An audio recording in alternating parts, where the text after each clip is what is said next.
Okay, 6.5, factoring binomials. So none of these are going to be trinomials, and there's really only one objective, and that's to look at these binomials, which are a portion of our special products that we started introducing in the last section.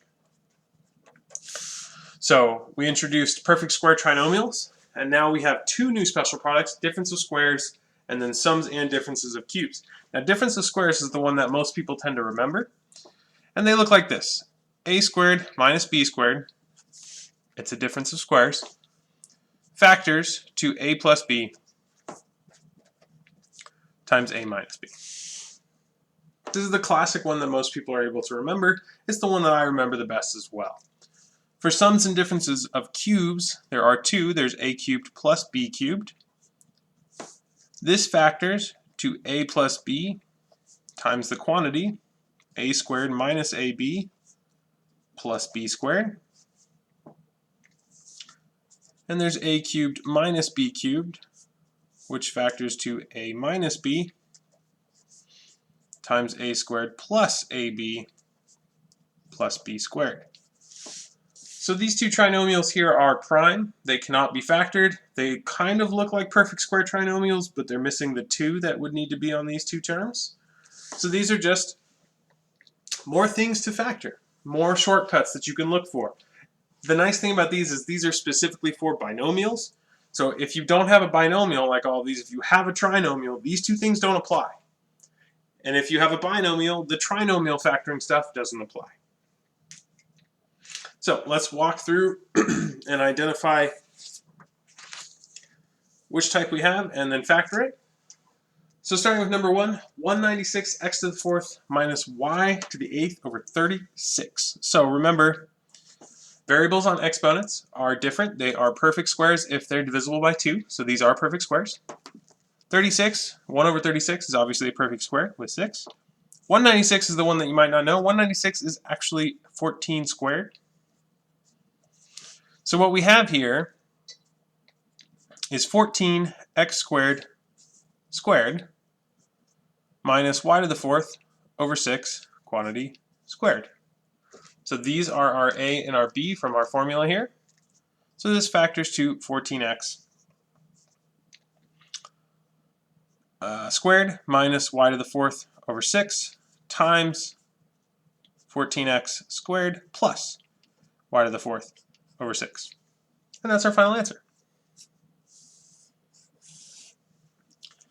X squared minus 1 over 25. This is 1/5 squared. And obviously x squared is the easiest one squared, so we know it's perfect square. So this is x plus 1/5 times x minus 1/5.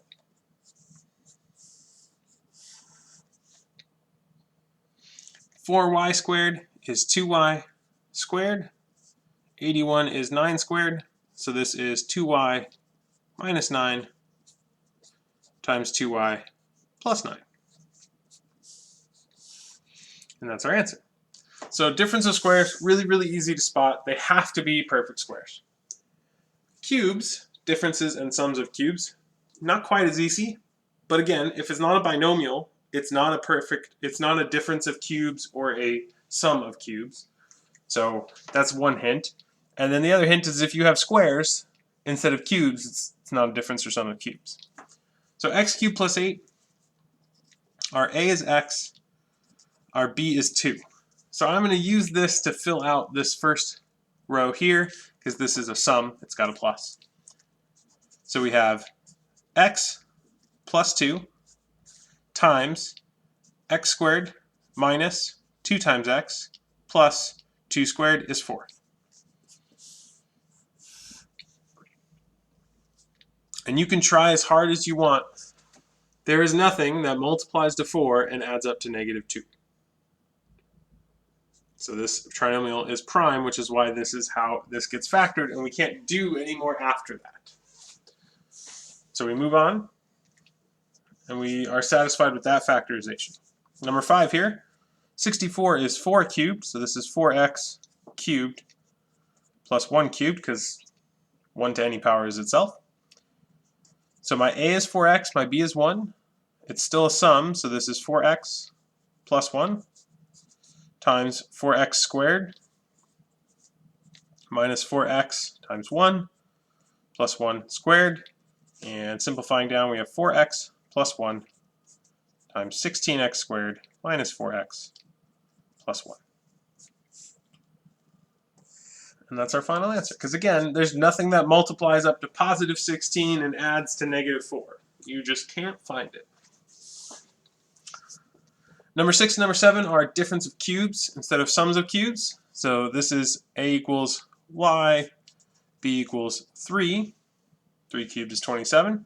So I'm just going to follow the format here.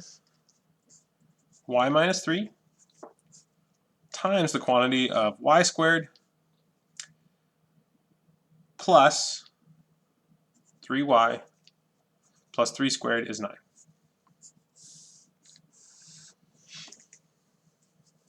And again, there's nothing that multiplies to 9 and adds up to 3. You can try as hard as you want, you won't find it.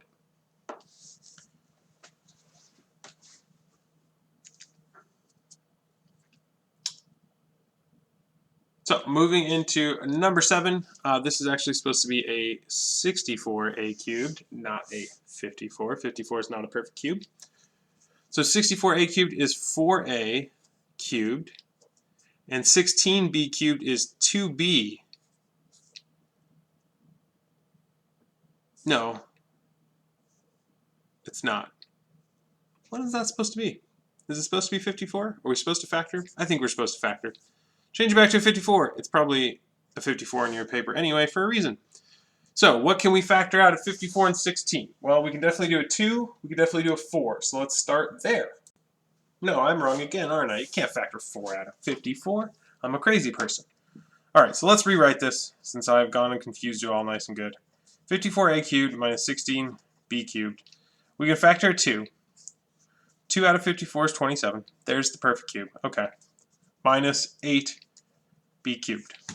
So this is 2 times 3a cubed minus 2b cubed. That's what it's supposed to be. So when we set up our factorization using the difference of cubes formula, that 2 has to stick around just like it did in the last couple sections. So we'll have 3a minus 2b times 3a squared is 9a squared plus 3a times 2b would be 6ab, and then plus 2b squared will be 4b squared. And that would be our final answer, after some difficulty with me understanding what the problem was supposed to be. So again, this is a short section.